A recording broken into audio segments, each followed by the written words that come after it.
to the 67th episode of Everyday Journal. With me tonight, you already guessed it, is Mr. Eric, as he calls himself in chat, and Mr. B, Bob Wang. Hey guys, how is it going? How did you come to choose your interesting nicknames? Well, it asked you to put in a name, so I just thought I'd get creative. And after how many years you grew tired of Eric, so you're trying Eric? I don't think that's how they spell it in France, but I could be wrong. I was leaning more towards Spanish, but I think that would also look different. He's spelling it like Q and an U. But yeah, guys, what have you been up to? Bob, I know you've been away for a couple of weeks. I thought you would be away for like a month or two, but then you reminded me that, hey, dude, I'm American. I don't get to take 4 weeks off or something. Wait, what? Do you get to take 4-week vacations in Germany? If you want to, sure. Well, how many vacation days do you have a year? How does it work? Like by law, you have to have 6 weeks per year. Oh my god! Yeah, that's basically how. Yeah, but on top of that, you also get I think we have up to 13 public holidays. So basically, you get something. I'm moving to Germany. Basically, you get something like over 40 vacation paid, of course. It's so weird when Americans tell me, "Hey, I'm on vacation, but it's not paid." Then you're not on vacation, then you're temporarily unemployed or something. I guess that counts. But yeah, you went to Japan, right? Have you been there before? Was it the first time? No, it was my first time. I thought about going to a GP earlier, but I didn't quite pull the trigger because I knew I wouldn't have enough time. So this time I did go. I went for almost 2 weeks, which I thought was a good amount. Obviously, I would have preferred a little bit more, but I had an amazing time. Just Japanese culture, Japanese food, everything about it I loved, and I'm sure I'll be back at some point. So which places did you get to visit? Because I'm asking because I really, really want to go in the future as well. My best friend wants to go as well, so maybe we're going together. So where did you start? So I was in Tokyo for about 4 or 5 days. I was there for the typhoon, and there was also an earthquake along with the typhoon that really freaked my mom out. It was like, oh yeah, so we know there's a typhoon, so you have to basically buy a bunch of ramen and stay indoors. We're like, okay, that kind of sucks that we lose a whole day to our vacation. So we hole up in the Airbnb, just watch movies all day. And it turns out the typhoon doesn't even start until it's 7 o'clock at night. So we're like, well, that kind of wasted a day. But then right as the typhoon started getting started, there was a huge not huge earthquake, but there was a noticeable earthquake. And my dad, he's been through a couple earthquakes before. He's like, yeah, that was the biggest earthquake I've been through. And it was, I think it was 5.7, something like that. So you could feel the building shake, and then we were worried there'd be a tsunami in addition to the typhoon. But thankfully, everybody ended up okay. We were just all freaked out when we were like, "Holy crap, the building's moving." You know what that sounds like? That sounds like in a Super Nintendo RPG. The hero moves to town, and the first thing that happens, there's a typhoon. And not only that, there's also an earthquake, and then the next day, the big dragon attacks the town, and you have to defend it. Just the day that you arrive in town. Yeah, it was a lot. Did you enjoy Tokyo? I guess you also moved to the countryside later on, or visit, I guess, a couple of other towns? Yeah, so we did Tokyo and Kyoto, and while we were in Kyoto, we did some day trips, one day trip to Osaka. So those were kind of the 3 big cities that I was in. And is Kyoto as beautiful as advertised? You know how the legend is that it was saved in World War II because your Secretary of State at the time had actually had his honeymoon there, and he didn't want it to be destroyed. That is an interesting story. I will have to try and read about it to see if I can corroborate it. But yeah, Kyoto was amazing. That's why we chose to spend the bulk of our time there. We did a bunch of fun sightseeing things for temples. There was a park where you could feed and pet the deer. So that was really cool. That's Nara Park. So I loved that. Well, what you would do is you would buy cookies, and then you would bow to the deer, and they would bow back, and then you would feed them cookies. It's amazing. It's amazing. All the food in Japan was great. I highly recommend that you go, and if you go, spend more time in Kyoto than Tokyo. Unless you really like cities, then Tokyo's the best. But I enjoyed Kyoto a little more. Okay, that's pretty cool. And you mentioned you also got to, well, maybe not play Magic, but visit a couple of stores. Yeah, I went to the big Magic store. I didn't get a chance to go to Haruya since they were a little bit outside of the city. But I kind of, walked around and saw some people, saw some Japanese foils, which are, I guess, they're normal foils. But I didn't actually end up buying anything. Although I did hear that if you bring near mint dual lands to Japan, you can get them for 1.5 times the price you can get them from the US, but they have to be near mint. If they're played, then it's like slightly lower than the US. So I thought that was super interesting, and I talked to some Japanese people about it, and they're like, yeah, it's because there's a lot of collectors in Japan. So I thought that was interesting. Oh, see, good information, good to know. So, do you own any near mint or mint dual lands? I guess they're pretty rare these days. I definitely have some that I would say are in very good shape. I don't know how high the Japanese standards are, though. Okay, cool. So definitely gotta check that out. And Eric, what have you been up to? I saw some activity on your Twitter about your primer that you put out there. Because maybe you tell us about it. Yeah, I did. I put out a primer. It's like 15 pages long. The reason I did it was I made a video recently where I played. It was a donation deck. I played Reanimator, and I used that as an opportunity to kind of go over the deck and answer as many questions as I could off the top of my head that I get asked a lot, but I still missed a bunch. There's a lot of things people ask me, and I just thought it was a good idea to try and put it all in one place, because you end up answering the same question over and over again. And like I said in the video, I just forgot about quite a few things because I was doing it on the fly. So yeah, I wrote up a primer, tried to cover everything. I'm sure I still missed stuff, so it's on my Patreon for free. You can just go there and click on the link and you can read it. And if you have any questions, I will add things that I missed at the bottom in the FAQ section. Yeah, so I did that this week. Awesome. So that should be everybody's starting point if they want to play Black Red Reanimator, I guess. And if they want more, like videos and other stuff that you put out there, I think people can become a Patreon on, was it patreon.com/EWLanden? Yep.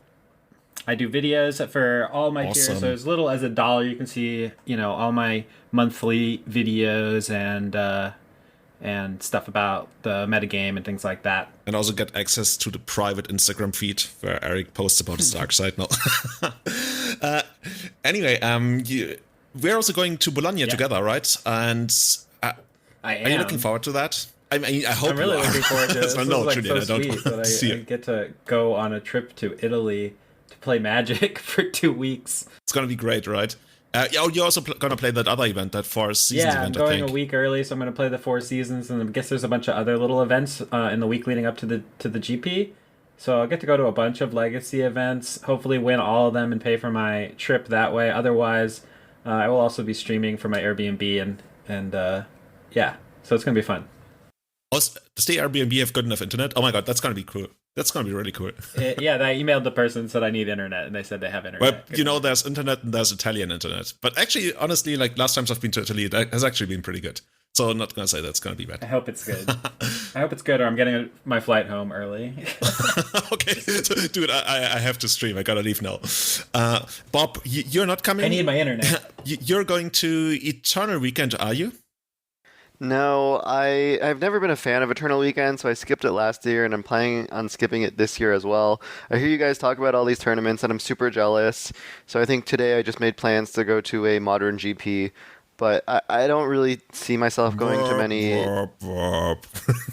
Yeah, I just don't see myself going to many tournaments for the next 6 months, really. I only have maybe one in the plan, so sad face. You should have come to Beijing with me. I'm actually flying on Tuesday. I would have loved to, but A, I'm out of vacation, and B, I'm not going to fly to Asia twice in 1 year. Oh, I mean, there's only one way to do it. You got to quit your job. Working on that. You can always you're working on that. Okay. They might listen. Yeah. I actually have thought about that if like any of my coworkers, because some of them know I play Magic, but I don't know if any of them like follow me on Twitter or know about this podcast. But I mean, it's public, so they theoretically could find it. Imagine your boss calling you into the office and saying, "Bob, we heard on your podcast that you're talking about quitting. We want to offer you a raise to entice you to stay at the company." All right, well, if that's the case, I'm listening. Oh, okay. So, what's been up for me? I've been working on safaris nonstop. It's like 2019 has been crazy. 2018 was already pretty busy, but people keep coming to Kenya. It's wild. Without talking too much about our company, but this year has been the best ever. Like, I've been there for 6 years, and this is by far the best ever, and it only keeps getting better. But that also means that I'm staying at work, like, until 8 p.m. for most of the time these days, and then coming home and jumping straight into IPL. But I like it a lot, but I'm also really looking forward to having the next 2 weeks off to go to China for Beijing Olaf, which is going to be amazing. Shout out to that. It's not going to be live streamed, but we're going to have live recordings, and I'm going to put them on YouTube, and then we can commentate over that. I think Anurag does that a lot. Maybe I'll find the time to do that with them together or something. So there's definitely going to be video coverage of that event, and I think it's going to be really, really great because the payout, Eric, you've been there before, the payout is out of this world. They pay out 1.5 times what they take in as a tournament organizer, which is something you don't really see happening. I think the winner takes something like 2 or 3K. So that's pretty wild. So yeah, definitely looking forward to that. And maybe I can convince not only more of you guys, but also more of our listeners to come for the next installment next year, either in winter, which is always going to be in Beijing, or in summer, which is sometimes in Guangzhou, or actually, I don't know. I think there was the Shanghai in the past. So those are going to be the events that are going to be there. So if you ever want to find out about that, hit me up on Twitter. I noticed one person from Germany actually picked it up when I posted it, and they're actually coming. So I'm really looking forward to basically have all the international representation we can get. Because a lot of people in China, they don't actually get to play outside of China. So can't really say legacy is coming to them because they have a thriving legacy community, but the international legacy community is coming to them. So yeah, I'm looking forward to that. In speaking of the international legacy community, hey, the group stage of the Legacy Premier League has finished. And, well, almost all of us made it into the winner bracket. Guys, let's start with Eric. Eric, you played in Group C against the reigning world champion, Javier Dominguez. Just like his name so much, I'm probably mispronouncing it really hard. Edgar Margalesh and Brian Gottlieb of the Arena Decklist podcast. And Eric, I want to say, I called it out metagamed everyone. Reddit was pretty critical of that, and they said, no, he didn't. But you made a very Reddit daring like call. Well, Reddit doesn't like a lot of people. Yeah. Well, I will say I saw the Reddit post, and I think they were right. When I was picking this deck, I basically had two of my opponents. We should mention what you're playing first. Oh, I picked Burn. I played Burn. Okay, so basically 2 of the 3 of my opponents were face up. Like, I knew at a very high percentage that Edgar was going to be playing 4-color control, and a very, very high percentage that Javier would be playing RUG Delver. And Brian Gottlieb, I've never played against, and it was completely unknown for me. But I figured, since just assumptions I made about him made me think he probably plays a blue deck too. And when I made the choice, I just said, well, I sure hope that Brian doesn't play an Eldrazi deck, because I'm cutting a bunch of the cards that I think are only good against Eldrazi, and let's just hope he doesn't play that. And that's what he played. So I think Reddit was on the nose with that one. But luckily, I just didn't have to face him. I only had to face Edgar twice and Javier once. I also knew going in that RUG Delver isn't a slam dunk. Tarmogoyfs can beat you. So it will be difficult, but I thought it gave me the best chance of beating the field. Yeah, makes sense. And I guess the 2 wins that you needed to advance, you got them both from Edgar. Because Javier, you almost won the winners final, or actually you didn't come that close. I think, didn't you lose 2-0 or something? Anyway, so you almost managed to beat Javier. I lost 2-0, but they both felt a little bit tight. Yeah. Javier beat me 2-0. Yeah, that incredible lightning bolt top deck that gave us the Jarvis Hugh freak out, where I was like, oh my god. That was to me, that was one of the most hype moments, even though it must have felt bad from the other side of the table. Well, I figured he had it. when he made that Spell Pierce play, I figured he had the bolt. I figured I was dead when he played Spell Pierce, because otherwise I don't think he plays Spell Pierce there. But he drew it. I saw the VOD later, and he drew it. I was like, god damn it. And for those who didn't watch, and game 1 was also just as unfortunate for me. For those who didn't see it, Javier played Spell Pierce on a lightning bolt when Eric had 2 mana to pay for it. And he basically, or 3 mana to pay for it. Yeah. I had 3. And the way he did that was so that Eric couldn't cast Exquisite Firecraft, which is uncounterable on the same turn. So even though he gave up a card in the Spell Pierce, he tied down Eric's mana for a turn, which allowed him to actually untap and find the lethal lightning bolt from the top, which It's basically the famous Lightning Helix play, but that's the legacy version of it, pretty much. I like it. Yeah, and I only had one card in my hand, and it did happen to be that uncounterable 4 damage. So it was a very good play. Pretty unfortunate top deck for me. Game 1 was also kind of unfortunate because I started with a 1-lander and ended up with like 7. I don't think I drew any spells. Yeah. Did you consider running something like Barbarian Ring, or did you feel like the life loss was too much? Or is it actually about being wastelanded? I mean, to be honest, like, I haven't played the deck that much. And the 20 mountain 4 uncounterable spells seemed very clean. The only changes I made were price of progress, because I knew that Edgar plays a lot of basics, and this card not only is one of the most difficult cards to cast because it's the easiest to counter, it also is the easiest card to make dead and play around with either Dazes and Wastelands for Delver and basics for other decks. So I shaved on 2 of those. I wanted to leave the fear of them in Edgar, so he would only fetch up basics. I think it worked pretty well. Yeah, that worked definitely pretty well. And Bob, we were put in the same group. Originally, I was going to be in Eric's group, but Javier had something coming up where basically Wizards switched some LPL schedule on short notice, and he had to play on a different date. So I jumped into your group, and you ended up playing your tried and true Hogak Tarmogoyf deck, I want to say. We call it medium rare depth because you made the change of cutting 2 Mox Diamonds for 2 Every Spirit Guides, which we think was to make your, not dig through time, so that would be crazy, your, what's it called? Once Upon a Time? Once Upon a Time. Once Upon a Time's better. Was that the main reason why you did that? You also said something about Hogak. About Hogak? Well, yeah. I didn't play Hogak in my deck.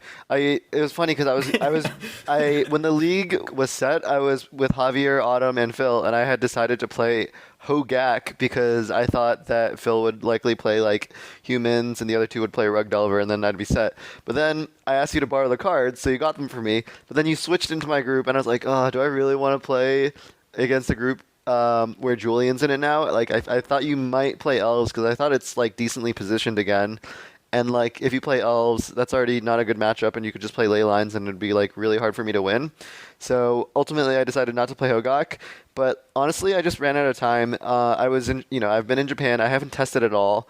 So I basically just fired up the list that I had been testing. And honestly, I hadn't even tested it. I had only played 2 leagues with Once Upon a Time. I went 3-2 on stream, and then the day before LPL, I was like, okay, all right, let's play 1 league and see if this Once Upon a Time card is real or not. Went 5-0. So I was like, okay, I guess I have to play this deck. And then I was like, well, I think people are going to play Delver. And I think Elvish Spirit Guide makes it like really hard to play against from the Delver side against depths, because you never know when they can like Elvish Spirit Guide crop rotation, or like they might do the math wrong on your Elvish Reclaimer, or you might be able to Thespian stage a turn earlier. So I thought it was like an interesting choice, and obviously, yeah, it is better with Once Upon a Time than Mox Diamond is. In general, I've just been dissatisfied with the card Mox Diamond because it's usually just card disadvantage. And then especially if I'm not playing Dark Confidant, it's even worse. So ultimately, I submitted the list. I definitely would play something else. I knew people were going to put me on depth, so that's why I was reluctant to play the deck. But I just ran out of time to test, so I just submitted it. Is that insider information? Because I knew that you were pretty busy and didn't really get to play a lot, so I figured you were like very likely to either play depth. I didn't even think about Hogak. Like, that was like very far on the back of my head. But I borrowed the cards, so I figured you would have put me on it. You only borrowed like 6 cards or something. I figured you just wanted to randomly test it. I didn't think about it like in terms of... I actually was wondering, okay, Bob is just using this opportunity to basically get a free loan account. But yeah, I like right before the tournament, before I submitted, I had a list where I ended up cutting all my graveyard hate because I figured like Autumn and Phil are not gonna play graveyard decks, and you probably wouldn't, because like in my head you were either Dark Depth because you didn't have time, or you would play Sneak Show because that's also a deck that you've played at times. And yeah, so that's what I put you on. And judging from the way Autumn played, they actually played 2 crop rotation in the sideboard. So I figured we were all very hard putting you on depth, including Phil, who played basically 7 copies of Pithing Needle. So if this wasn't a group of death, then I don't know. We were talking about how you were really wanting to face Phil, but you played me and you played Autumn twice. Would have been an interesting matchup. Yeah, I have no idea. I have no idea what that matchup would be like. Obviously, I've never played it. As post board, I would just bring in the Tarmogoyfs and Lilianas and just try to jund them out. I don't know. Maybe the match was bad for me, but it's hard to say because I didn't get to test it. Phil also said he didn't play a single match with the deck. He just goldfished it, and I think I don't know. I wish I had more time to test. I think yeah, you can theory craft and goldfish, but ultimately the best plan is always to test. But like I said, I just it's tough because I'm very passionate about Magic and I enjoy it a lot, but I've just gotten busier and busier, with work. I have a girlfriend now, and we go on a lot of trips together, and she's always trying to get me to play less Magic. So, I don't know. It's been a struggle to get as much testing as I used to be able to. So what I'm hearing here is you're gonna register Burn for the playoff stage.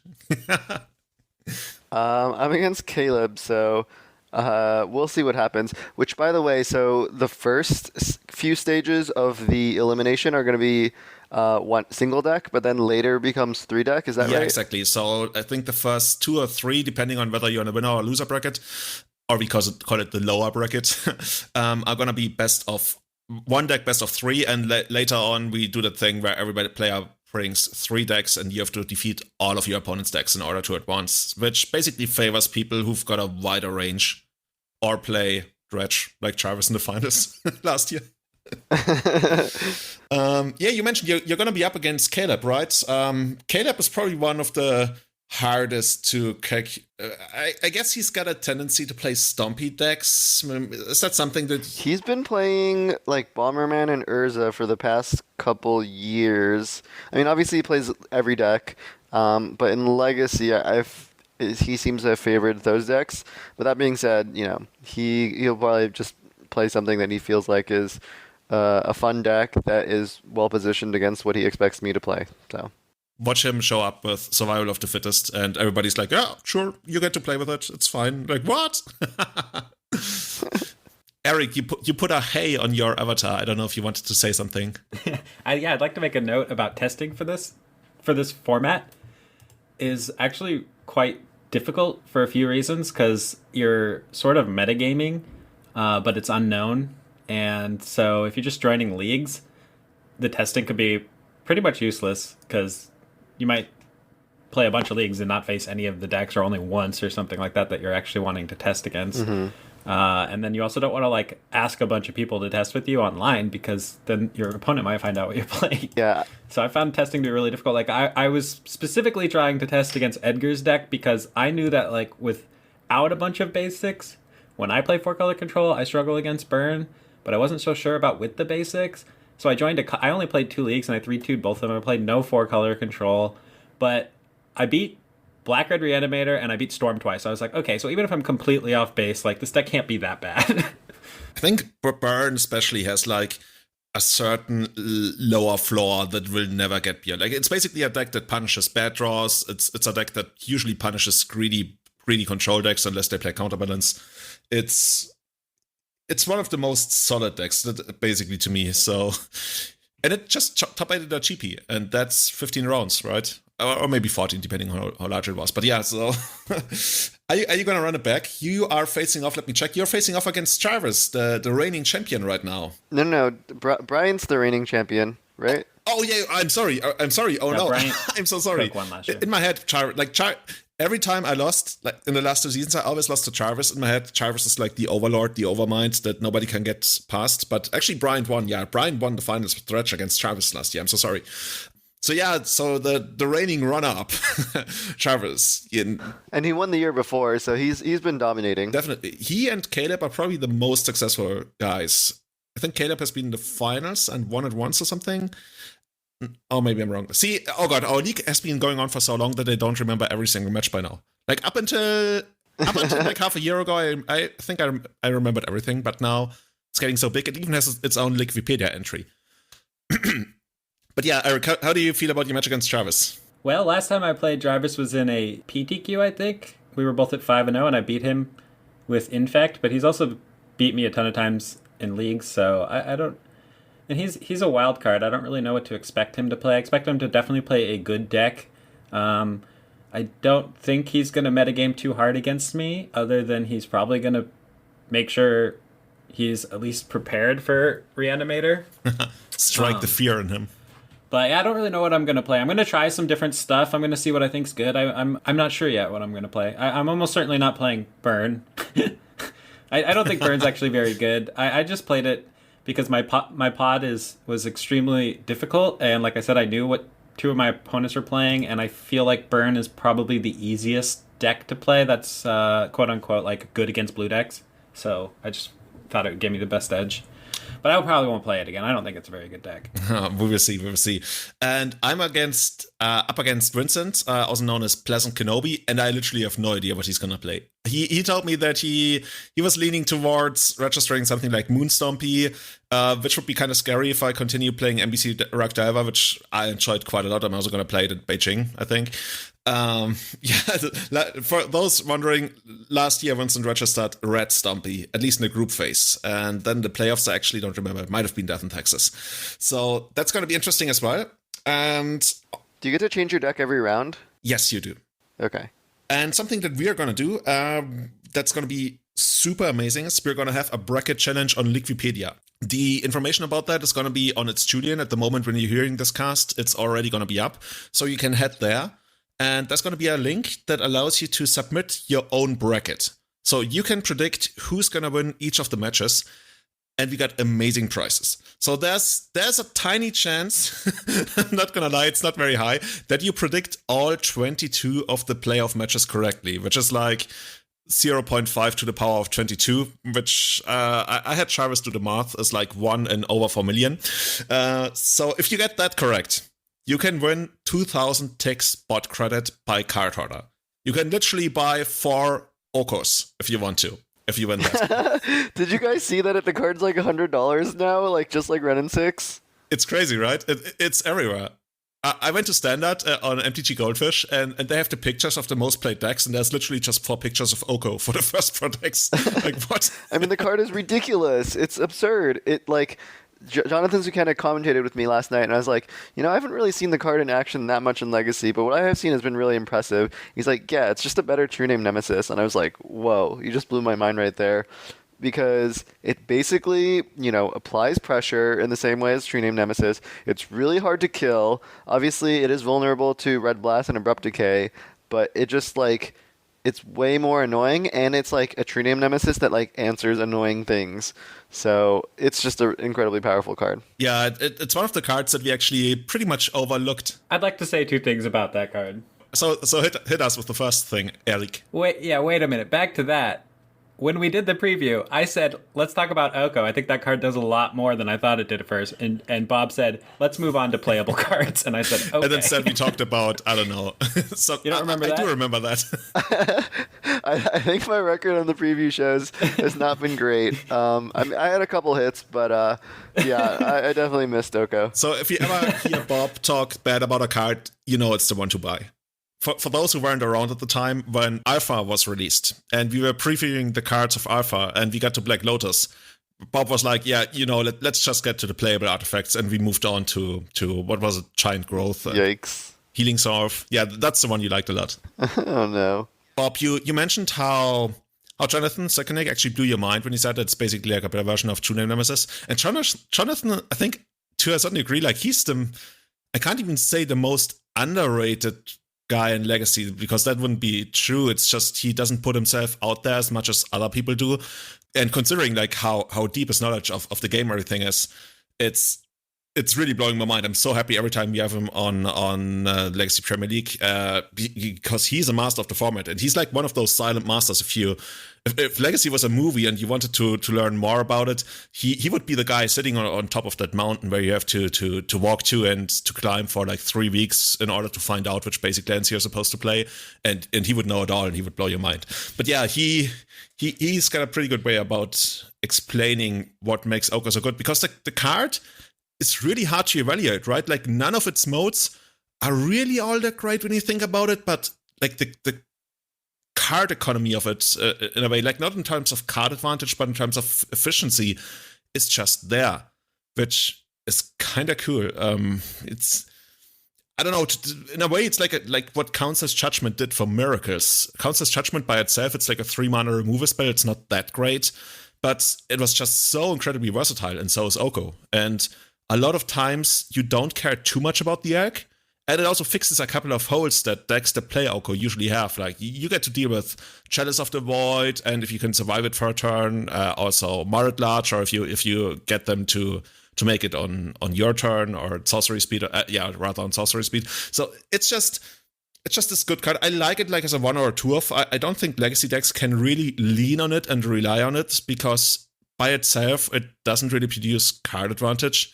So yeah, I don't know. I'm a fan of the card, but I wouldn't really play more than 1 of 2. I don't know.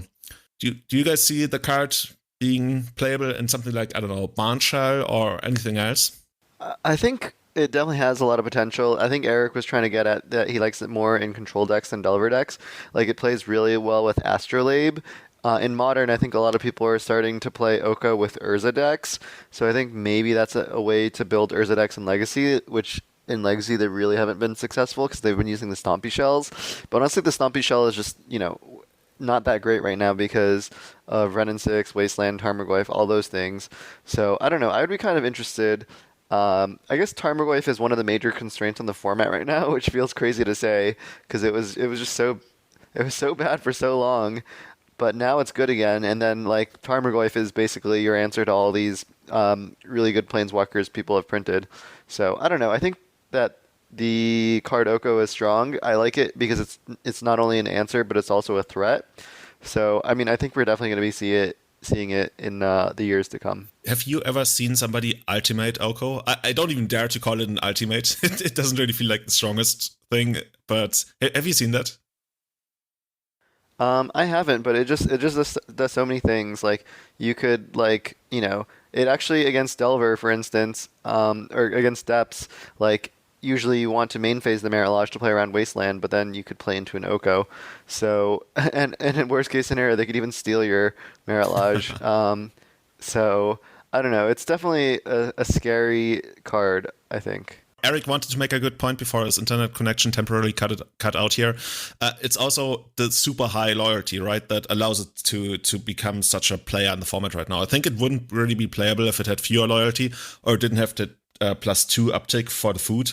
Oh, this food is so sweet. And yeah, so it's going to be around. But something that I want to get to as well, that Bob already mentioned, is that Tarmogoyf has come back, and Tarmogoyf has come back big. We talked a little bit about this with a couple of people, and I think the consensus right now seems to be that nobody really plays Tundra decks right now, because traditionally the Tarmogoyf decks have been somewhat weak to the concept of Swords to Plowshares, Snapcaster, Swords to Plowshares, which basically gives you a lot of wiggle room and a lot of time and relieves a lot of pressure. And that's not really happening anymore. So people are playing all these Lightning Bolt decks, which is pretty popular, or even Abrupt Decay, which mana-wise trades on equal level against Tarmogoyf. So I don't know. Is Tundra gonna make a comeback? Because initially, like, people were talking about how Miracles wasn't really played anymore because of the card advantage that Ren and 6 provides. But now everybody, especially now after we've cut True Name Nemesis and a lot of people are playing Hooting Mandrills, in the, I want to say, NBC RUG Delver community, people are really almost scared, and I can definitely feel that scare, that a viable Tundra deck is gonna come back and stop us, because right now the deck feels really good. I think Tundra has always had the tools to beat RUG Delver. I think the matchup's always been close. I think, like, basically RUG Delver just has better cards, but if Tundra tries to beat it, it can. Like, I think Teferi Time Raveler is really good against Tarmogoyf, and obviously Jace is insane against Tarmogoyf, so, like, both of those cards match up really, really well against Tarmogoyf. However, I mean, obviously these are kind of 3-mana spells, and post-board you're going to be fighting against Daze, Red Blast, Spell Pierce. So, I don't know. I think there are the tools for Tundra decks to beat RUG Delver. People were hyping up Miracles for a little bit when they printed Mystic Sanctuary, and I guess it really hasn't been that good because like the hype went up and then it immediately like kind of died out. I'm not entirely sure. But RUG Delver has just like really impressed me in terms of the results it put up. We saw one trend that started happening was, people started picking up Dredge and Hogak to fight RUG Delver because I think they were naturally favored. But then RUG Delver simply began cutting surgical extractions and playing Grafdigger's cages so that those two matchups became a lot closer again. So I just think RUG Delver's, it's a Delver deck. There's no good way to attack it. It's very efficient. You play a card like Rest in Peace, and then they can even pivot and side out Tarmogoyfs. Like, it's just very hard to attack, and it has generically good cards, and can sideboard to beat almost any deck in the format. So I think that's why RUG Delver is kind of the best deck, and I think I definitely have underrated it, and I probably need to revisit playing it again if I'm going to, play Legacy seriously in the coming months. Yeah, that what you mentioned, that people were picking up graveyard decks like Dredge, that's actually what happened in Group A in the Legacy Premier League, right? We had Jarvis and Emma both on Dredge, because everybody was marking Andrea down as, but he actually ended up playing 4-color Delver, but basically as a Delver guy, and then also having enough sideboard cards to go up against Cyrus with this A&T Storm deck. And at least for Jarvis, that worked out pretty well. Maybe we're going to see more of that, because when I made the show notes, I noticed that in the top 6 decks on MTG Goldfish right now for Legacy, 3 of them are graveyard decks. There's Dredge, there's Black Red Reanimator, and there's Hogak. And Bob, you mentioned how NBC RUG Delver has adapted to that by playing more Grafdigger's cages. Can you explain why a blue deck would prefer to play something like Grafdigger's cage against a graveyard deck as opposed to a surgical extraction? Because I also made that switch mostly, and it felt a lot better. Yeah, I mean, I think against Dredge, for instance, like, Surgical can be good and slow them down. It's one of your better cards, but Cage just completely locks them out of the game and they have to answer it. And so I think it's just much better against Dredge. Same as against Black Red Reanimator. Obviously, you want to be able to survive, but with Force of Negation, usually you're able to survive until your first turn. And then their Grafdigger's Cage is also much closer to Lights Out. Against Hogak, both cards are good. Cage is a little bit better because it basically turns off everything other than hardcast Hogak, and I guess hardcast spells, basically. And then I just think it's a little bit better against all the graveyard decks, and we're not seeing as much Life from the Loam action, so we're not seeing as much land, so that's why I think Surgical is a little bit less necessary. Yeah, and from my point of view, another major reason that I feel that I wanted Cage was that you get to play this game of, protect the queen. You get the cage out there, and then you can protect it with your counter magic, except for, I guess, Abrupt Decay. And that way, buy a lot of time. Against Hogak, I noticed that I would actually often still lose, despite having cage, because they just get to create so many tokens with it's not necessarily bridge from below. And that was sometimes kind of hard to beat. And that's actually like that. When we talked about which decks we were putting you on in the LPL, that's the only concession I made to my thought that you might play Hogak, and that was playing Echoing Truth. Because I felt like, okay, if I can keep my cage around, eventually I can Echoing Truth the zombie tokens and then maybe win that way. Basically, that used to be the Vapor Snag slot that everybody plays in that slot instead. And it's better against Chalice, so I figured, like, hey, maybe I'm gonna do that. But yeah, I feel like that the setup of NBC RUG Delver isn't that bad against the graveyard decks. I also like that we have Spell Pierces and, also 6 hard counters against their enablers. So yeah, I don't know. These graveyard decks seem pretty popular, but I'm not fully behind them right now. But Eric, I think you're back. You've been gone for a short moment. How do you feel about these other graveyard decks?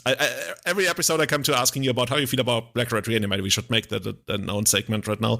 But how do you feel about the other graveyard decks? The other graveyard decks, I've played a fair amount of Hogak. I'm fairly unimpressed with that deck. I mean, it's a sweet deck. It's fine. It just doesn't feel as powerful as Reanimator, and it doesn't feel that much better against blue decks. And it doesn't feel that much stronger against Graveyard Hate. So I think you lose a lot by playing it compared to Reanimator, since it's just significantly less powerful. You trade some power level for some resilience, but I don't find that resilience to really be that strong, because, I mean, it doesn't mulligan that much better. There's a lot of reasons I didn't find it to be an amazing deck. That I was like, I tried it because I wanted to try all the decks that I thought were good against blue decks going into round 1 of the LPL, and decided what I just said, that I didn't find it that impressive. Fair. And well, another deck I put down as like currently pretty dominant is A&T Storm. I've played against it a lot in recent leagues, and deck feels pretty good. I mean, honestly, I feel A&T is never really bad in Legacy. I think it's one of those decks where people, there's this meme about Storm is dead, right? Which at this point, people say every time Storm wins something.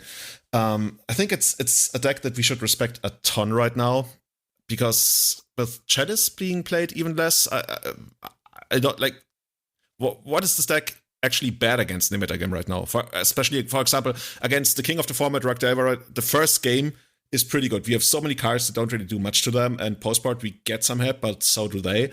I feel if you're good at Storm, that's definitely the deck to play for you right now. I wouldn't be surprised if Cyrus did pretty well with it at Eternal Weekend. Yeah, I think Storm is good. I think Cage is also good against Storm from Delver, so that's another reason to play Grafdigger's Cage over Surgical. Obviously, the main issue with the deck always has been, A, you need to have the reps, and B, you need to dodge the matchup. So Storm seems only to be bad when Chalice is really popular, and like you said, like the blue decks have been built to beat the Chalice decks in the most recent iterations, whereas for a period, like a lot of the Karn decks and Narset decks were really making Storm quite bad, but it's just simply not the case anymore because Karn and Narset match up really poorly against Wrenn and 6, Wasteland, Tarmogoyf. Yeah, it's kind of crazy, right? Nobody's playing Narset anymore. Or Karn, for that matter. Like, yeah, Moonstompy is like the only deck. I wonder how that's going to be. How good that's going to be. But yeah, we will see. I know that a couple of, renowned Moonstompy pilots are going to head to MKM Prague, which is going to be the weekend before the GP in Bologna. So maybe Marius Hausmann is going to add another top 8 to his resume. But moving on, there has been a major, shake-up in the competitive Magic community, as Wizards of the Coast earlier this week announced a new format. And this time it's not like a choke format or like a casual format. This is like a legit format that will probably even be played at one or the other Mythic Championship, I would think. It's Pioneer, if you haven't heard about that. And that's basically, Modern 2.0. It's not rotating. All the new standard sets are going to be part of it in the future. And it starts at Return to Ravnica, which I think was around 2013. So it's going to be the last 6 years of standard. And that's one interesting thing about it. Actually, there's many interesting things about it. But the most interesting thing to me about it is that all the fetch lands, all the 5 allied fetch lands are banned from the format. And I'm gonna read the explanation that Wizards of the Coast gave, because this is pretty unheard of, right? So they said, we'll talk more about the ban and restrictive philosophy on Thursday, but the gist of the banning decision is as follows. Mana bases with fetch lands and shock lands are very strong and make playing 3 or 4 colors too easy. Decks can become more homogeneous, and the format becomes more defined by how many of the strongest cards players can squeeze into the deck. More constraints on mana bases add diversity to the format and make decks play differently from one another. I wholeheartedly agree with this. I love this so much. I love that they do this. I love it when people get to play 2 colors and then maybe risk a 3-color splash. That's the kind of Magic I usually enjoy the most. I feel the kind of Magic I like is at the worst when everybody gets to play 4 colors and the question is, hey, maybe we should play 5 colors for Swords to Plowshares. No, let's play 4 colors. And I like that from the very start. They're like, okay, we want to see more defined decks. Of course, the risk that you're running is that maybe there's going to be some deck, and like it's probably going to be that way in the beginning. There's going to be some deck that's stronger than anything else. So in that way, the idea of having a very varied field is going to be corrupted to a certain degree. But in general, I love that approach. Also, and that's a minor point, that's probably not very relevant to most of our listeners. I think from a logistics standpoint, from a broadcasting standpoint, not having fetch lands is amazing. If you watch an SCG or anything, the first couple of minutes, the first couple of turns, they take forever because everybody's shuffling like once a turn. Like your first turn, you shuffle. Opponent's first turn, they shuffle. Your turn, you shuffle. They shuffle. Turn 3, you shuffle. There's so much dead air, and it shows when you do commentary. Like paper commentators, they get so much more time, especially in the early stages of the game, to explain stuff. But it's also, they need to do that just to bridge the dead air. Whereas if you commentate on Legacy Premier or other, rather Magic Online digital matches, there's no shuffling, so you actually have to move much more quickly. And that's an interesting difficulty. But guys, how do you feel about Pioneer? And let's start off with the idea of banning fetch lands. How do you like that? Yeah, I think I'm super for it. And it's to the point where, like, because they banned the fetch lands, they're leaving some broken cards unbanned. For example, Treasure Cruise and Dig Through Time and Deathrite Shaman. I think the ship has sailed for, Vintage, Legacy, Modern. Like, I think fetch lands are just part of the mana base. I think you could make a pretty strong argument for banning them, but I think there is a financial fallout, and there's just too much stasis. I think maybe if Pioneer's like incredibly successful and people point to the absence of fetch lands, I think it is, potentially on the table, but I don't think it's likely for the other formats. So I'm very excited that they fixed it for Pioneer. I just think the whole banned and restricted list would look totally different with a fetch lands ban. Like, potentially Deathrite Shaman is a fine card without fetch lands. I'm pretty sure it is. And then, like, a card like Renin 6 is, like, probably fair without fetch lands as well, because maybe you can recur Wasteland, but then, other than that, like, you can't recur fetch lands, so you can't fix your mana.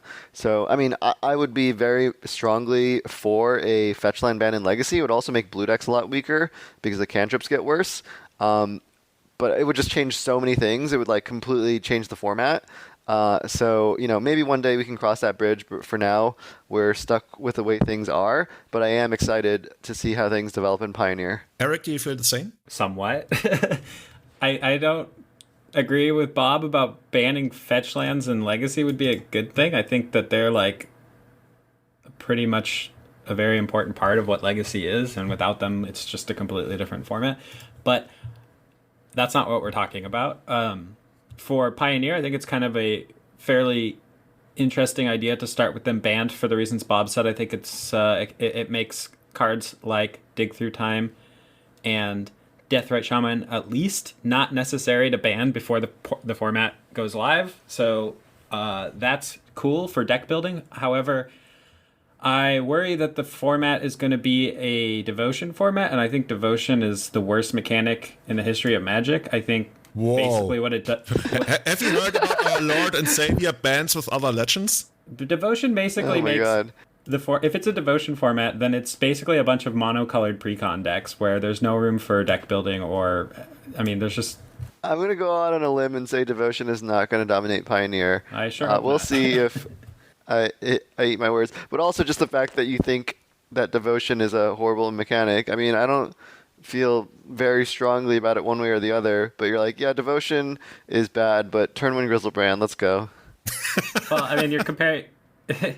Okay, I mean, I hate that argument. It's like, oh, I can't think certain things about certain decks because I'll play other decks. Like, it's ridiculous. But no. Well, I guess what I'm saying is like turn one Grizzlebrand's like one of the most egregious design, in my opinion. Well, that wasn't a design. Mistakes. It's just, I mean, that's a Legacy deck. The Legacy is 25 years of Magic cards, so it wasn't a design.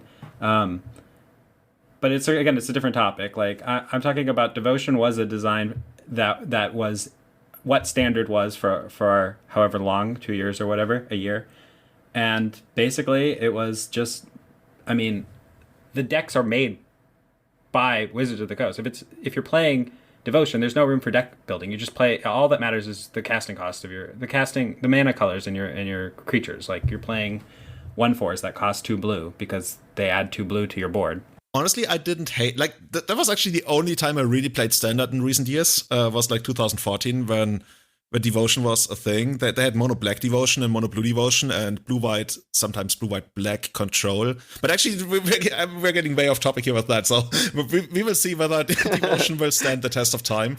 And what's Grey Merchant of something? That's the one that makes you lose a lot of life. Grey Merchant of Asphodel. People play that in Modern still. I don't know. I just think there's so many reasons to play multicolor decks that it's kind of interesting to have a reason to play monocolor decks. But I guess I see what you're saying in that like a lot of the devotion decks, the green devotion decks, there's only one way to build them. The black devotion decks, there's only one way to build them. So I guess I can see your point from that perspective. The deck building is a little less interesting. So it's basically And more I'm like worried that this format's going to be. decks. Yeah, that's what I meant.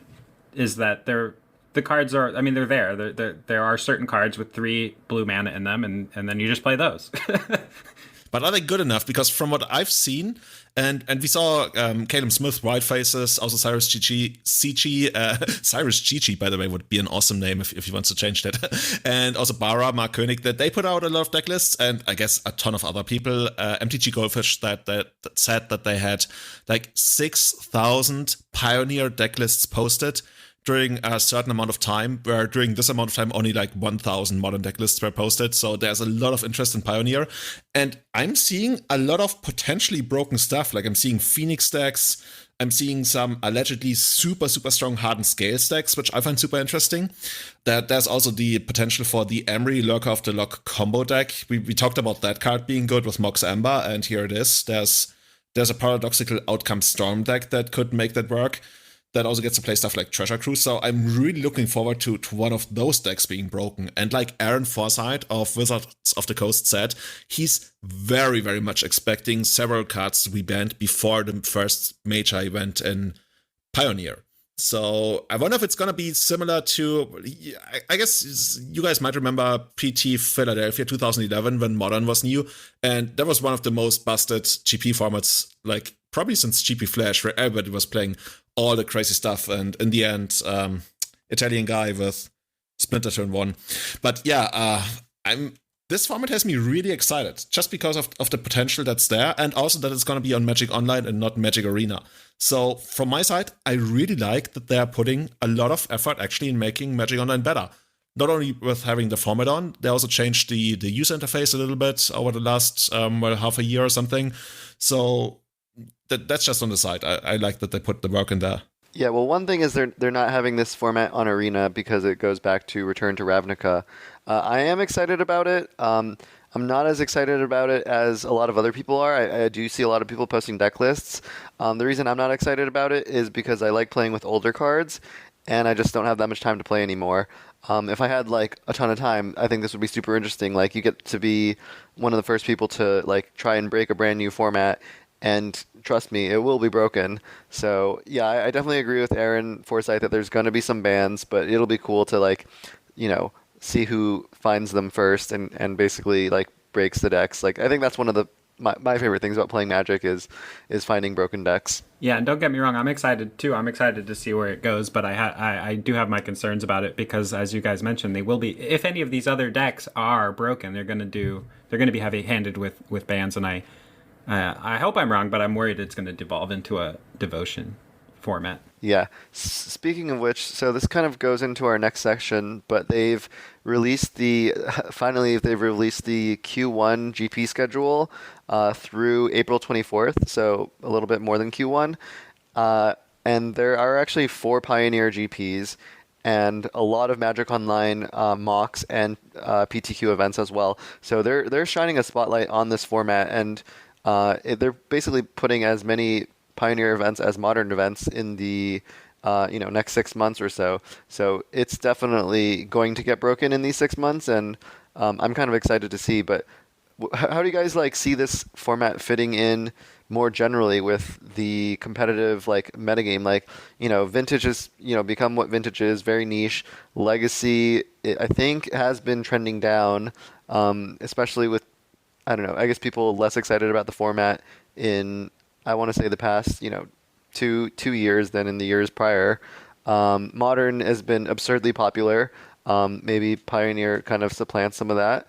But yeah, I don't know. Where do you guys kind of see these other formats going and where Pioneer fits in? I'm wondering what the role of Modern is eventually going to be, because I think when it was introduced, it's basically the same reason that they gave when they introduced Pioneer in their article, that they want to have a format that people can play once they evolve as a player out of like only playing Standard and also wanting to play their rotated cards in other formats.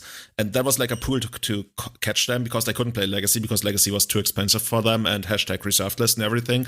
But now with Pioneer, like, obviously Modern is not going to go away like immediately. Like, there's just like so many people who consider themselves Modern players, have all the Modern staples and enjoy the format a lot. In a way, like, Modern not gameplay wise, but like community wise, somewhat reminds me of Legacy when I got into it in like 2005. That was like lots of people who have everything, who can play everything, and they just like enjoy playing the format. But in the long run, like if you come into Magic from outside and you want to play a non-rotating format, what would make you play Modern over Pioneer or Legacy? And I'm not so sure about that. Like, I think Modern will definitely see a lot of attention this year, probably next year, and maybe even not so much in 2021. So I definitely see Pioneer cannibalizing it. That basically depends on Pioneer being a good format. We've seen other formats like Frontier, which were like, people like quickly solve the format and they're like, this format's not good, so they stop playing it. Obviously, Frontier didn't have much Wizards support, and Pioneer has a lot of support. So I think with a banned and restricted list, you can kind of, make sure the format doesn't get to a horrible place. But that being said, like, how heavy-handed are they going to need to be? Like, a lot of people do complain that Modern sees too many bans, but like they've been forced because the format just gets really bad, like really quickly. And this problem has even been happening to Legacy in the past year. Is they keep printing these overpowered cards, which make the format less fun. So, I don't know. I don't think Pioneer is guaranteed to succeed beyond Modern by any means. It's definitely possible, but I'm not sure that it's guaranteed. Yeah, like you mentioned, it's definitely going to depend a lot on how popular the gameplay of Pioneer is going to be. Because if it really only feels like Standard plus a little bit, then it's not going to be that great. And if it's going to be as broken as Modern, then it's also going to turn off a lot of people after a while. So I'm wondering, like, just to shortly touch on Modern, I think one of the things that Modern has always missed is like a blue tempo deck that somewhat polices the format, which basically would have maybe helped with not banning certain cards that otherwise ended up needed to be banned. And I wonder if Pioneer is going to have something like that, because I really don't see anything like blue tempo-wise on the horizon. Like, what's the best counterspell of Pioneer going to be? I'm really not sure. Yeah, I think it's a format that probably also needs force of negation.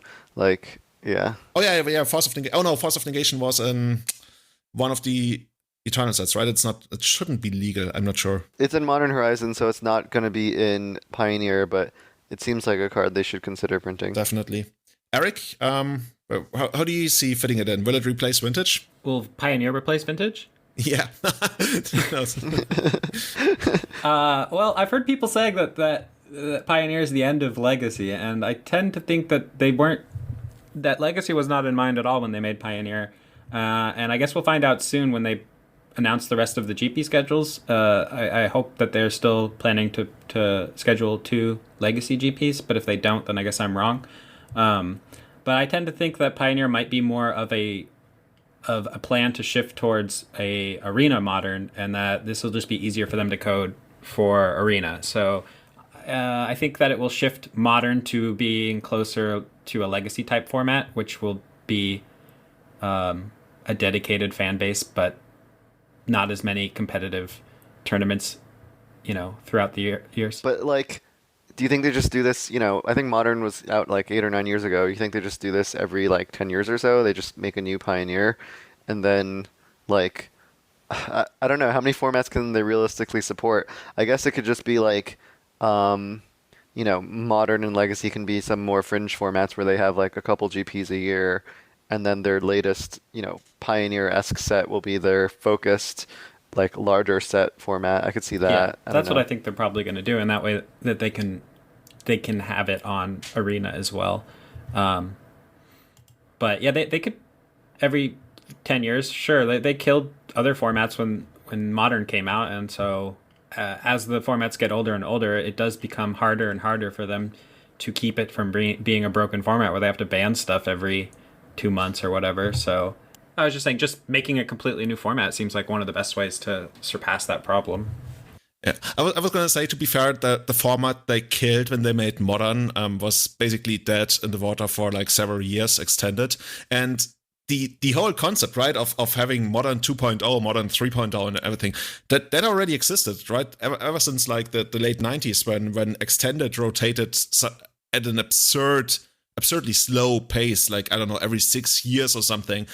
That was the extended I knew, and that's actually the extended that got me into Magic. I played extended before I played Legacy, and then I only actually got into Legacy when I realized I couldn't play Enchantress anymore, or only like a crappy version of Enchantress because a Gothian Enchantress wasn't legal. That has been a concept that has worked pretty. Actually, to be honest, extended was always popular until it rotated. Like the first time it rotated, they explicitly kept the dual lands around, even though they technically would have rotated out, and that was a way like to appease the fan base, I guess. And then the second time it had the big rotation where like Ursa Saga and all that stuff went away. That's pretty close to the format dying, and then they made these changes where it rotated like every 2 years, and people called it like standard 2.0 instead of like an actual decent eternal format. It wasn't really eternal anyway. But yeah, what I'm getting at is like, this is not something really new. This is basically something that has been going on in Magic for pretty much almost all of its competitive history, that every 5 to 10 years we get a new constructed format. It's just going to be interesting because Modern was the first one that really stuck around for a long time that didn't go all the way back. And now it's, we talked about how it might eventually lack identity between Pioneer and Legacy. I hope that we will have some Legacy GPs this year. There's Prague, there's Bilbao. From the European side, there's Prague, there's Bilbao, and Strasbourg. And Prague and Strasbourg have seen Legacy GPs before, and I think they were quite successful. I hope that we're going to have something there. And I guess you guys in US, like this or last year, I think you had 2 GPs. Maybe you got one more. That would be pretty cool. So, yeah, I would be surprised if we didn't get a Legacy GP this year. I think it's not guaranteed, but I think we definitely will get like 1 or 2. Yeah, I sure hope so. Yeah, I agree. Like they've been generous. I think in the US they've done 2 a year for the past 3 or 4 years. So I'm hopeful that keeps up. I mean, I think I would, like, ideally, obviously more is always better, but I think I'd be okay with 2 US, 1 Europe, 1 Japan, kind of every year here on out. But maybe I'm just Not to mention that those GPs have all been pretty darn successful too. They don't do that many of them, but I mean, because if they did too many, they wouldn't be successful. But people love Legacy. People will travel for it, and as long as they do just a few a year, like those are going to be successful GPs. So I don't see them killing them because they put out Pioneer. I see them continuing to do it until Legacy does eventually shift to the point where it's like Vintage and people just cannot afford the lands anymore. Unfortunately, that's sure to happen someday. Yeah. Well, I don't know. I think it is interesting how they keep scheduling these standard GPs and they get really, really bad turnout. Like, they're like in the hundreds of people. Even the limited ones are not seeing a very high turnout. So, like, to me, if I'm Channel Fireball, I'm trying to schedule, as many modern GPs as they'll let me, and then probably more legacy GPs than standard as well. So, I don't know. I'm kind of curious where their calculus lies. Yeah, team GPs have also been like pretty popular, right? And it's also a way to integrate like Legacy with other formats if you don't want to have like a dedicated Legacy GP. I wonder if they're going to change some of the formats that have been announced yet. Probably not, because now if you... Team SCGs have been the most successful SCGs, followed by Modern. Like, both of them regularly get like 800 plus players, whereas the Legacy one and Standard ones get like 500 or lower. So I think it definitely makes sense to, maybe put some team events on there. Yeah, something about team events that I find super interesting is that people well, I can't really call it my LGS because I don't really go there very much, but basically what's supposed to be my LGS, there's people who haven't been to GPs in years. The only GPs they go to are team GPs. And I feel like to a certain degree that's because you feel safer, especially if you don't have a lot of tournament experience. It just feels nice if you have like at least one guy who's played a lot of tournaments, so you feel confident in going to a tournament that like things are gonna be okay. And I think that's a really, really cool way of introducing people to GP Magic that are considering it but are too scared to go on their own and play on their own. So that's why I'm a big fan of team GPs and stuff. Yeah. So guys, who's up? Like Legacy, Modern, Pioneer? Who's gonna play Pioneer? You should have an everyday Eternal team. I'll try it. Yeah, I'm down to play Modern. I don't know. I mean, I'm sure I will play Pioneer eventually, but I currently have no plans to. Basically, that's kind of how I feel about Modern as well. As if I find a really cool deck I'm really into, then I'll play it. But otherwise, I'm kind of fine focusing on Legacy. Awesome. I think we're gonna wrap it up here. I wanna give shout outs to our new Patreon, Sebastian Hofmeister, who has supported us on Patreon on patreon.com/everydayjournal, where you can become a member, a Patreon of the show, and also get sweet perks. Like earlier this week, I sent out a lot of letters with our stickers, and I also sent out a t-shirt to our supporters. Bob, you are also going to have a lot of stickers that you can give out. Well, not on the Eternal weekend, but sometime in the future. And Eric, I guess I'm going to see you at Bologna, so I'm also going to give you a lot of stickers. If you guys are going to be at Bologna and you see Eric or me, just hit us up, say hello. We are definitely going to have some Everyday Eternal stickers for you. We will also sign your cards if you want that. Oh my god, I have signed Gaia's Kratos in the past, and I felt really bad about it. But people really wanted me to, like, directly on the card, not even on the sleeve. But yeah, that's gonna be great. And I also want to give shout outs to the people who have provided regular support to us for a long while now. That's Matt and James on our Eternal Witness tier level, as well as Barchu, Scott, Courage, and Jeremy, who've been supporting us on our top level, the Grizzlebrand tier. And all of you, not only the people in those tiers, but in all of those tiers combined, you really make a big change, and you allow us to host and run the show, produce the show. So I want to say thank you for that. And definitely, when you see us, say hello. And with that, I think I'm gonna end the show tonight. Get ready for China. Beijing Olaf, watch me 0-2 drop. Actually, we can't do that. That's going to be an interesting tournament format. But you're going to hear a lot about that once I'm back. And with that, thanks a lot. Tune in next time. And also make sure to watch the Legacy Premier League first stage of the playoffs on October 30th. See you there. Bye-bye. Thank you. Bye. Toodles.